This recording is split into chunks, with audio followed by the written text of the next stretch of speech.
क्या प्रशिक्षण का मैदान युद्ध का पहला कदम बन सकता है? आज हम सुनाते हैं उस कथा को जहां योद्धा बनने की राह पर ईर्ष्या ने रास्ता रोका। ये कहानी है पांडवों और कौरवों के प्रशिक्षण की और उस जलन की जो नियति को आकार देगी। तो तैयार हो जाइए इस रोमांचक कहानी के लिए जहां कौशल और क्रोध का पहला टकराव हुआ।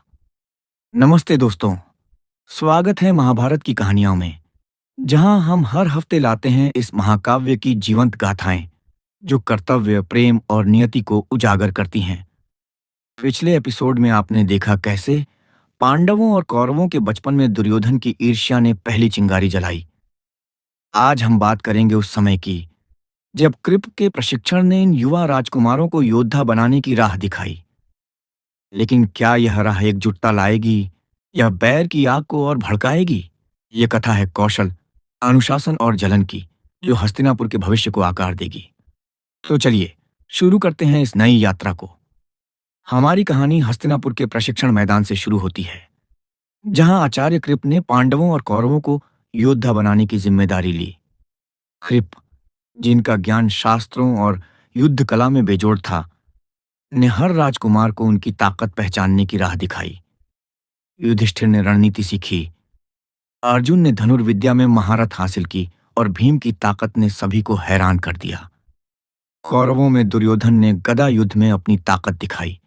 उसका हर प्रहार पहाड़ को चूर करने वाला था। पर जब कृप ने अर्जुन की तारीफ की, दुर्योधन के मन में जलन की लपटें फिर से भड़क उठीं। उसने सोचा, मैं इससे बेहतर हूं, फिर क्यों सब अर्जुन की बात करते हैं? अर्जुन की तारीफ, मैं दिखाऊंगा कि असली योद्धा कौन है। कृप ने सभी राजकुमारों की परीक्षा लेने के लिए एक नकली युद्ध का आयोजन किया। युधिष्ठिर ने अपनी बुद्धि से रणनीति बनाई, भीम ने तूफान की तरह हमला किया और अर्जुन ने अपनी तीरंदाजी से सबको चकित कर दिया। दुर्योधन ने भी जोर दिखाया, पर उसका गुस्सा उसकी ताकत पर भारी पड़ने लगा। कृप ने उसे अनुशासन सिखाने की कोशिश की, पर दुर्योधन का मन कहीं और था। दुर्योधन, ताकत बेकार है अगर मन भंटा हो। युद्ध में पांडवों की जीत ने दुर्योधन को और चिढ़ा दिया। उसकी हार ने उसके मन में जलन को और गहरा कर दिया। भीष्म और विदुर ने यह सब देखा। विदुर ने चेताया, यह जलन कुरुवंश को भारी पड़ सकती है। और दुर्योधन का गर्व अब किसी की बात सुनने को तैयार न था। उधर एक और योद्धा अपनी राह तलाश रहा था। गंगा के किनारे से दूर एक जंगल में कर्ण एक रहस्यमयी गुरु के साये में अपनी कला निखार रहा था। उसकी हर तीर में एक सपना था, वह सपना जो उसे महान योद्धा बनाएगा। पर वह अनजान था कि उसकी नियति हस्तिनापुर से टकराने वाली है।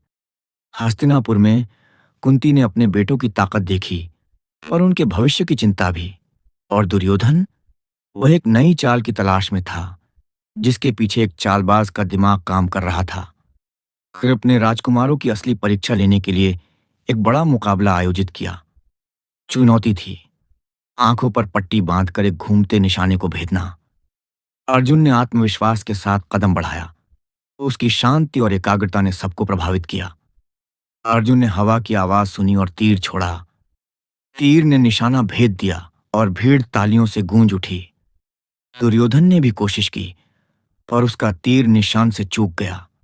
उसका चेहरा गुस्से से लाल हो गया। वह हार को बर्दाश्त न कर सका। मुकाबले के बाद दुर्योधन ने अपने मामा शकुनी से मिलकर अपनी हार का बदला लेने की ठानी। शकुनी, जो हमेशा चालबाजी में आगे था, ने दुर्योधन के मन में एक नई योजना बो दी। उसने कहा कि पांडवों को हराने का रास्ता उनकी ताकत को कमजोर करना है। दुर्योधन ने इस चाल को अपनाने का फैसला किया। पांडवों की एकता तोड़ो भांजे, फिर देखो जीत तुम्हारी होगी। दुर्योधन ने रात के प्रशिक्षण में अर्जुन के धनुष की डोर ढीली कर दी। जब अर्जुन ने तीर चलाया, डोर टूट गई, लेकिन अर्जुन ने हार नहीं मानी। उसने दूसरा धनुष उठाया और निशाना भेद दिया।